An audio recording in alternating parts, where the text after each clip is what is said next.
વરાછાની મમતા multi speciality હોસ્પિટલમાં ગેરકાયદે ગર્ભપાતની રેકેટનો પર્દાફાશ થયા બાદ વરાછાના ધારાસભ્ય અને પૂર્વ આરોગ્ય પ્રધાન કુમાર કાનાણીએ કડક પ્રતિક્રિયા આપતા આરોપીઓ વિરુદ્ધ માનવવધનો ગુનો દાખલ કરવાની માંગ કરી હતી. વરાછા વિસ્તારમાં આવેલી મમતા મલ્ટી સ્પેશિયાલિટી હોસ્પિટલમાં આરોગ્ય વિભાગની રેડ દરમિયાન ગેરકાયદે ગર્ભપાતનું રેકેટ ઝડપાયું. રેડ દરમિયાન ગર્ભપાત માટે આવેલી 3 મહિલા દર્દી અને 2 મહિલા કર્મચારી મળી આવ્યા હતા. માહિતી મુજબ મુખ્ય આરોપી રામગોપાલ ખંડેલવાલ પોતે ડોક્ટર ન હોવા છતાં દર્દીઓ પર ઓપરેશન કરતો હોવાની બાતમીના આધારે કાર્યવાહી હાથ ધરી હતી. હાલ પોલીસે ગુનો નોંધી તપાસ હાથ ધરી છે. ત્યારે આ સમગ્ર મામલે ધારાસભ્ય કુમાર કાનાણીએ કડક શબ્દોમાં પ્રતિક્રિયા આપતા જણાવ્યું કે એકવાર પકડાયા બાદ ફરી આવી પ્રવૃત્તિ કરવી અત્યંત ગંભીર બાબત છે અને આરોપી સામે કડકમાં કડક કાર્યવાહી થવી જોઈએ. જે તે ગર્ભ પરીક્ષણ અને ગર્ભપાતનું રેકેટ પકડાયું છે, ખૂબ જ ગંભીર બાબત છે. આવા લોકોની સામે ખૂબ જ કડક રીતે કાર્યવાહી થવી જોઈએ. આ માનવવધનો ગુનો આની સામે દાખલ થવો જોઈએ. અને સૌથી ગંભીર બાબત તો એ છે કે આ જ વ્યક્તિ એકવાર પકડાય છે અને પકડાયા પછી જેલવાસ ભોગવે છે અને જેલ ભોગવ્યા પછી ફરીવાર છૂટીને આ જ પ્રવૃત્તિ કરે છે. આ તો ખૂબ જ ગંભીર બાબત છે. મને એવું લાગે છે કે આરોગ્ય વિભાગે આવા લોકોની ઉપર બાજ નજર રાખવી જોઈએ.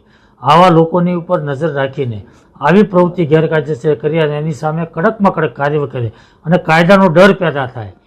માણસ બીજી વાર આવી પ્રવૃત્તિ ન કરે એનું કડક રીતે પાલન થવું જોઈએ અને એ રીતની કામગીરી કરી અને આરોગ્ય વિભાગે દાખલો બેસાડવો જોઈએ. Doctor Anil B Patel, chief district health officer, district appropriate authority અને district registering authority for hospital. Mamta multi speciality hospital કરીને લંબે હનુમાન રોડ વરાછા વિસ્તારમાં આવેલી છે. એ જે સંચાલક છે રામગોપાલ ખંડેલવાલ કરીને એમના દ્વારા એ ચાલતી હતી અને એમાં માનનીય મંત્રી સાહેબ હેલ્થ મિનિસ્ટરની ઓફિસમાંથી અમને જે ઇલીગલ પ્રવૃત્તિઓ ચાલે એનું અમને માહિતી મળી હતી અને એમનું લોકેશન અને પેશન્ટ સાથેની જે પ્રૂફ મળ્યો હતો એના ધ્યાને લઈ અમે તરત જ ત્યાં અડધો કલાકમાં ત્યાં હોસ્પિટલમાં રેડ કરવામાં આવી છે. ટીમ દ્વારા ત્યાં ચકાસણી કરવામાં આવી હતી. ચકાસણી દરમિયાન ત્યાં ગર્ભપાત માટેના 3 પેશન્ટો એડમિટ હતા. એમનું ડિટેલમાં નિવેદન લઈને જે ઇલીગલ એક્ટિવિટીઝ કરવામાં આવી હતી એને બંધ કરવામાં આવી હતી અને જે પેશન્ટોને વધુ સારવાર માટે સિવિલ હોસ્પિટલમાં પણ સુરત ખાતે મોકલવામાં આવ્યા હતા.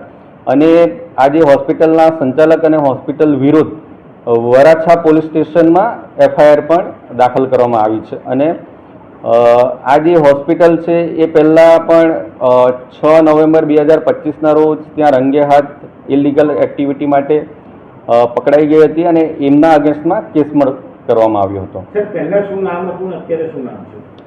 સિવાય મલ્ટી સ્પેશિયાલિટી હોસ્પિટલ કરીને નામ હતું. એમના અગેન્સ્ટમાં ગર્ભ પરીક્ષણ અને ગર્ભપાત અને ક્લિનિકલ એસ્ટાબ્લિશમેન્ટ એક્ટ હેઠળ એમની કેસ કરવામાં આવ્યો હતો.